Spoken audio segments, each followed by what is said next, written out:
అమరావతి కోసం భూములిచ్చిన రైతులకు కేంద్రం వరం ప్రకటించింది. ప్రభుత్వం తిరిగి ఇచ్చిన స్థలాల విక్రయానికి మూలధన లాభాల పన్ను మినహాయింపులిచ్చింది. ఏపీ రాజధాని రైతులకు ప్రత్యేక మినహాయింపు ఇస్తున్నట్లు బడ్జెట్ ప్రసంగంలో అరుణ్ జైట్లీ స్పష్టం చేశారు. అటు కేంద్రం ఇచ్చిన వెసులుబాటుపై రైతులు, ప్రజాప్రతినిధులు నుంచి హర్షాతిరేకాలు వ్యక్తమయ్యాయి. పోలవరానికి అండగా నిలిచి ప్రత్యేక ప్యాకేజీతో భరోసా కల్పించిన కేంద్రం ఆంధ్రప్రదేశ్కు మరోసారి చేయూతనిచ్చింది. నవ్యాంధ్ర రాజధాని నిర్మాణంలో భాగస్వాములుగా నిలిచిన రైతులను కేంద్రం సముచితంగా గౌరవించింది. భూ సమీకరణలో భూములు తీసుకొని రైతులకు తిరిగి ఇచ్చిన స్థలాల విక్రయంలో భారం తగ్గించింది. కేటాయించిన స్థలాల అమ్మకంలో మూలధన లాభాల పన్నును మినహాయింపునిచ్చింది. ముఖ్యమంత్రి చంద్రబాబు, కేంద్ర మంత్రి వెంకయ్యనాయుడు, రాష్ట్ర ఎంపీలు, రైతులు, రైతు సంఘాల నేతల విజ్ఞప్తులపై సానుకూలంగా స్పందించింది. ఈ మేరకు కేంద్ర ఆర్థిక మంత్రి అరుణ్ జైట్లీ బడ్జెట్లో పేర్కొన్నారు. రాష్ట్రానికి చెందిన ఎంపీల హర్షధ్వానాల మధ్య రాజధాని రైతులకు వరాన్ని ప్రకటించారు. The new state capital for the state of Andhra Pradesh is being constructed by an innovative land pooling mechanism without use of the Land Acquisition Act. I propose to exempt capital gains tax persons holding land from 2/6/14, the date on which the state of Andhra was reorganized and whose land is pooled for the creation of capital city under the government scheme. ప్రత్యేక శ్రద్ధతో రాజధాని ప్రాంత రైతులకు బాసటగా నిలిచిన కేంద్రానికి కృతజ్ఞతలు వెల్లువెత్తుతున్నాయి. అరుణ్ జైట్లీ ప్రకటనపై కేంద్ర మంత్రి వెంకయ్యనాయుడు, పురపాలక మంత్రి నారాయణ, రాజధాని ప్రాంతానికి చెందిన Tadikonda MLA Sravankumar, CRDA commissioner Cherukuri Sridhar హర్షం వ్యక్తం చేశారు. ఆంధ్రప్రదేశ్ కేంద్రానికి ప్రత్యేకము అని నేను మొదటి నుంచి చెప్తూ ఉన్నాను. అది కేవలం మాటల్లోనే కాకుండా చేతల్లో చేసి చూపిస్తూ ఉన్నాం. భూములు ఇచ్చిన రైతులకు ఒక అసాధారణ రీతిలో క్యాపిటల్ గెయిన్స్ నుంచి మినహాయింపు ఏదవుతుందో చాలా స్వాగతించదగిన పరిణామం. అలాగే రైతులందరికీ కూడా ఎంతో ఊరట ఇచ్చే పరిణామంగా నేను భావిస్తున్నా.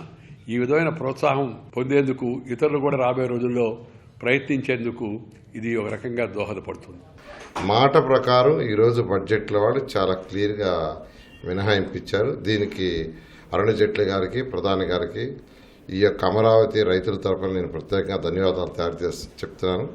ల్యాండ్ పూలింగ్ మొదలుపెట్టిన రోజు నుంచి రైతాంగం కోరుకుంటున్నారు. ట్యాక్స్ ఎగ్జామ్షన్ అడిగారు, అది పన్ను మినహాయింపు ఇవ్వడం జరిగింది. తద్వారా ఈ ప్రాంత రైతాంగం అంతా కూడా ఆనందంగా ఉన్నారు.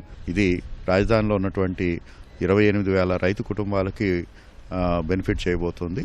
అలాగే వారు ఒక నూతన ఒరవడిని సృష్టించినటువంటి రైతులకి నిజంగా గుర్తించి ఈరోజు కేంద్ర ప్రభుత్వం ఇచ్చినటువంటి భారీ బహుమతిని మనం చెప్పుకోవాలి. అలాగే దానికి కృషి చేసినటువంటి మన గౌరవ ముఖ్యమంత్రి గారు, అలాగే మన గౌరవ మంత్రివారికి సిఆర్డీఏ తరఫున ధన్యవాదాలు తెలియజేయడం జరుగుతుంది. కేంద్రం నిర్ణయంపై ఉత్కంఠగా ఎదురుచూసిన రైతులు సానుకూల ప్రకటనతో సచివాలయం వద్ద సంబరాలు నిర్వహించారు. కేంద్రం నిర్ణయంతో 24,000 మంది రైతులకు లాభం చేకూరనుందని హర్షం వ్యక్తం చేశారు. కేంద్ర రాష్ట్ర ప్రభుత్వాలకు కృతజ్ఞతలు తెలిపారు. ఈ రోజున చట్టబద్ధత కల్పించడం అనేటువంటిది మాకు ఆనందించదగిన విషయం. ఇదే మాకు నిదర్శనం. మేము చాలా ఆనందపడుతూనే ఉన్నాము. మా రైతాంగం అందరి తరఫున కూడా మేము ధన్యవాదాలు తెలియపరచుకుంటా ఉన్నాం. ట్యాక్స్ ఎగ్జామ్షన్ చేయటం అనేది గౌరవ ముఖ్యమంత్రి గారు రాజధాని రైతులకి ఎలా మేలు చేకూరుస్తారు అనే దానికి ఒక నిదర్శనంగా మేమందరం భావిస్తున్నాం. ప్రతిపక్షాలు ఎలా అయితే విమర్శలు చేస్తున్నాయో ఆ విమర్శలన్నింటినీ కూడా తిప్పికొట్టే విధంగా అటు కేంద్ర ప్రభుత్వం కానీ, మన గౌరవ ముఖ్యమంత్రి గారు కానీ మనకెంతో మేలు చేస్తున్నారు. బాబు గారు మేము నమ్మకం మీద భూములు ఇచ్చాము. ఇచ్చినందుకు మా కళ నిజం చేశాడు. ఇవాళ కళ పండిందని మేము ఎంతో ఆనందంగా, ఉత్సాహంగా ఉంటున్నాము. ఇవాళ ఇంకా మాది తీసుకోవాలని పక్క గ్రామాల వాళ్ళు కూడా ముందుకు వచ్చే అవకాశాలు కూడా ఉన్నాయి.